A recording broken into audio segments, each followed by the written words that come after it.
Olá, meus amados irmãos, que a graça e a misericórdia de Deus seja sobre cada coração, e para mim é um grande privilégio estar aqui para mais essa conversa neste dia. E hoje eu quero comentar uns parágrafos da mensagem à Era de Pérgamo, aquela carta que o Espírito Santo escreveu à igreja através do profeta.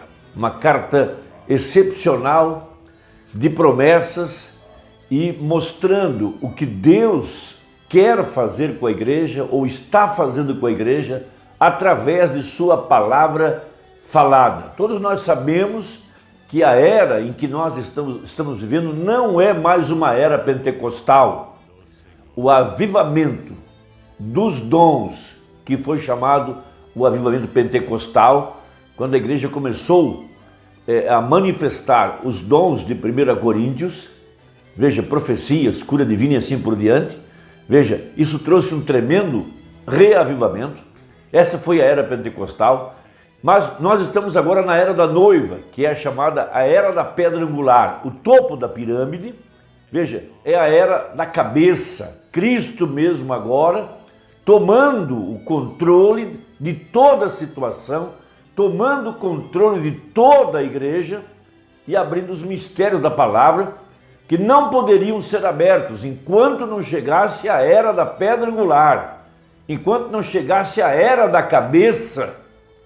Veja, esses mistérios não poderiam ser revelados, porque não havia ainda sobre a igreja a unção para poder captar a palavra. Veja, esses mistérios que estavam escondidos na parte de trás da mente de Deus, e que nenhum dos profetas do Velho Testamento soube ou tiveram conhecimento. Eles profetizaram, mas eles não sabiam o que eles estavam dizendo. Eles apenas estavam obedecendo a voz de Deus.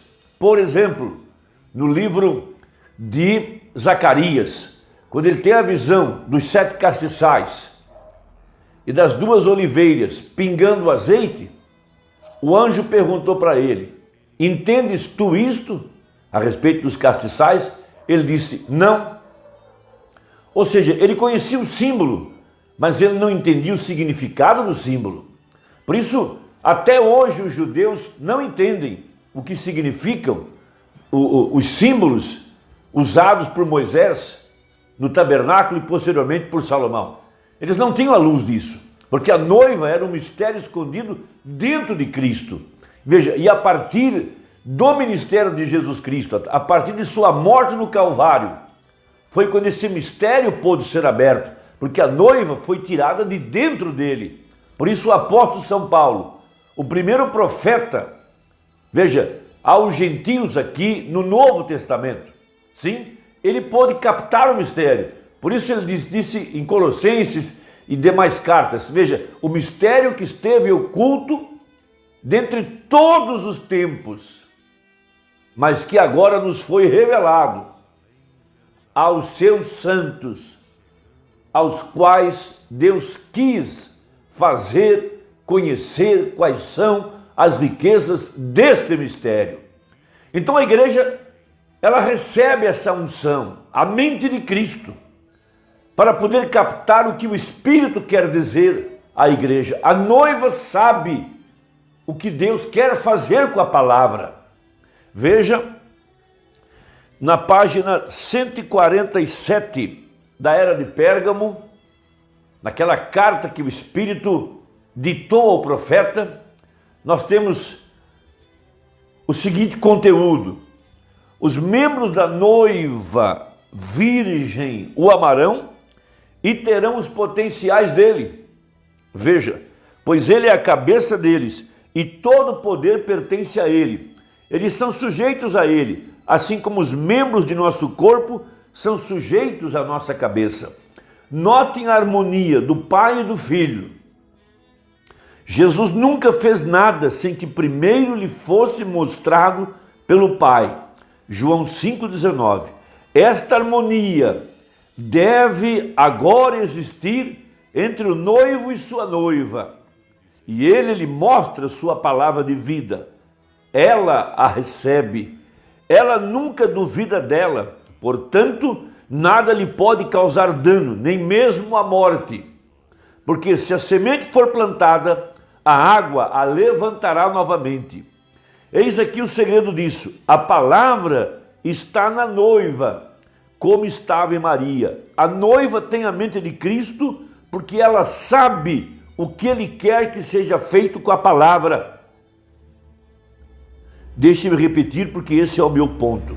A palavra está na noiva, como estava em Maria. A noiva tem a mente de Cristo, porque ela sabe o que Ele quer que seja feito com a palavra. Ela cumpre a ordem da palavra em seu nome, porque tem o assim diz o Senhor. Então a palavra é vivificada pelo Espírito e acontece assim como uma semente que é plantada e aguada, ela chega à plena colheita, servindo ao seu propósito. Então cada eleito que vem ao mundo por eleição e por predestinação, traz uma semente em seu coração. E essa semente está aguardando a luz. Veja, a luz que é a palavra falada, a palavra manifestada. Quando a igreja vê as promessas, as profecias para este dia e vê essas promessas manifestadas, essas promessas são luz sobre a semente. Veja, para trazer para fora os potenciais que estão presos dentro daquela semente colocada naquele coração. Veja, o eleito vem ao mundo para cumprir um propósito que está na mente de Deus. Assim como Maria cumpriu o seu propósito, assim como Davi cumpriu o seu propósito, José cumpriu o seu propósito, todos os profetas, todos os personagens do Velho Testamento cumpriram o seu propósito, como o irmão Brana cumpriu o propósito predestinado por Deus para a sua vida, também a noiva agora, ela é a palavra falada. Veja, e ela então tem seus olhos abertos para reconhecer o dia, reconhecer a hora, reconhecer a mensagem, e ela capta o mistério, ela vê a palavra manifestada, e essa palavra é luz para a semente, para produzir a vida que está predestinada, pois diz a Bíblia em Gênesis 1:11, cada semente produzirá de acordo com a sua espécie. Por isso então o profeta prega a mensagem Shalom. E é aqui que eu quero fazer uma referência. Veja, o Papa Paulo VI, veja, Paulo, o nome do primeiro mensageiro, 6 o número do homem. Quando ele pisou em Jerusalém, veja, depois de 2000 anos, foi a primeira vez que um Papa pisa em Jerusalém. Jerusalém é o berço de nossas tradições, é o berço da igreja cristã.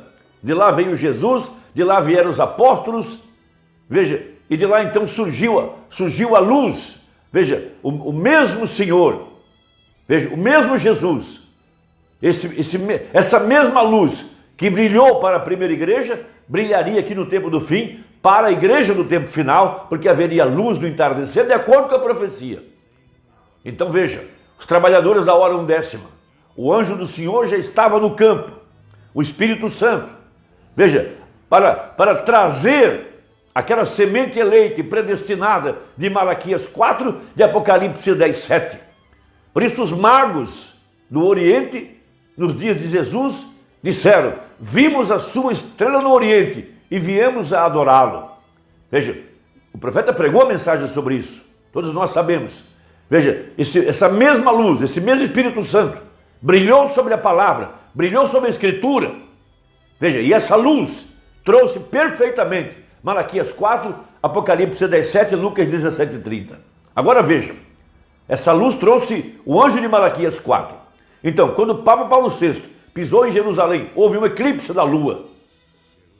Veja, e misteriosamente, esse eclipse foi fotografado. E quando as fotografias foram reveladas, elas continham o mesmo de escuridão e de luz, tais quais o desenho que o profeta havia representado no tabernáculo a respeito das 7 eras da igreja. Com uma diferença, que quando chegou na 7ª fase, foi trevas totais. Então, quando o Papa Paulo VI, representando as trevas, representando o homem do pecado, representando a escuridão total, pisou em Jerusalém, veja, trevas sobre todo o sistema religioso, mas a luz estava brilhando aqui no Ocidente, porque haveria luz no entardecer e a luz empurrou as trevas para o outro lado. Então, quando a igreja organizada, quando o sistema denominacional entrou em trevas, então tudo estava pronto agora para dar lugar à profecia. Veja, havia eleitos dentro desse sistema religioso, por isso a profecia disse: desperta de entre os mortos e Cristo te iluminará. Sai dela, povo meu, para que não sejas participando dos seus pecados e não incorras em suas pragas. Veja, uma ressurreição de entre o denominacionalismo tão escuro, diz o profeta. Haja visto que o poder que representa a era de Laodiceia é o cavaleiro do cavalo amarelo, a mistura de todas as religiões, e o nome do cavaleiro era morte. E nós fomos levantados de entre os mortos, como uma semente jazia em nossos corações. Lá estava a vida. E o que ela estava esperando? Que a luz brilhasse. E o que foi a luz? Foi a palavra falada, manifestada, através do ministério de Apocalipse 17, através do ministério de Lucas 17:30. A palavra se cumpriu. E quando a palavra se tornou manifesta, foi quando a luz brilhou sobre a semente. E os potenciais que estavam em nosso coração afloraram. Viemos para fora. Houve uma ressurreição. Houve uma igreja que se levantou do meio da morte, em meio à sepultura religiosa, porque a semente, em ordem, primeiro ela tem que morrer, a água a ressuscita, como acabei de ler, e o sol faz ela crescer. Esse é o grande mistério, é o que significa a mensagem Shalom. A mensagem Shalom está explicando que logo depois que houvesse essa escuridão total, então a luz brilharia para a verdadeira igreja. A luz brilharia no coração do eleito. A luz da mensagem, a luz da palavra, a revelação da Escritura. Por isso ele prega na mensagem Shalom a partir do parágrafo 112. Veja, ele diz assim: quando vemos a escuridão chegando, veja, trevas sobre todo mundo, por conta do sistema religioso, a escuridão antes do dia, nós sabemos que a estrela da manhã está pendida no além para introduzir o sol que está vindo. É aí quando a estrela da manhã resplandece. É o que vai no meio, é sempre escuro, somente poucos minutos antes do dia. A falta de luz vem, a lua não vem brilhar. A escuridão antes do dia é porque a luz está fazendo pressão sobre o momento, mas a estrela da manhã sai e diz: bom dia, Shalom. Quem era essa estrela? O ministério de Malaquias 4, de Apocalipse 10:7. Jesus é a resplandecente estrela da manhã. Essa aqui é a verdade. 113. É Ele no nosso meio, sua palavra sendo identificada. Shalom.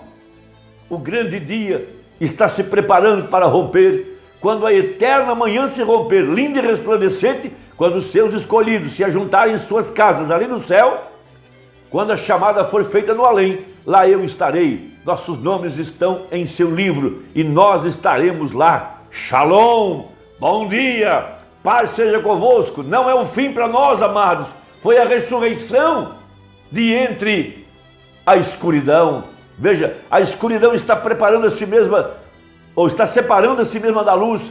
Deus está fazendo isso, a luz está fazendo isso, vem? A luz está apressando a si mesma de uma tal maneira até que as trevas têm que se juntar. Eles tiveram uma chance para aceitar isso e eles não fizeram. Então isso condenou a si mesmo. E eles fazem isso colocando a igreja junta e o concílio de igrejas e unindo isso com a escuridão pagã, quando eles firmemente discordam uns com os outros, mas ainda eles tiveram que se ajuntar para fazer a noite vir sobre as pessoas. Isaías 60, verso 1. Levanta-te e resplandece, porque já vem a tua luz. A luz é o Filho. A luz é a palavra manifestada. Deus te abençoe. Até a próxima, se Deus quiser. Em nome de Jesus. Amém.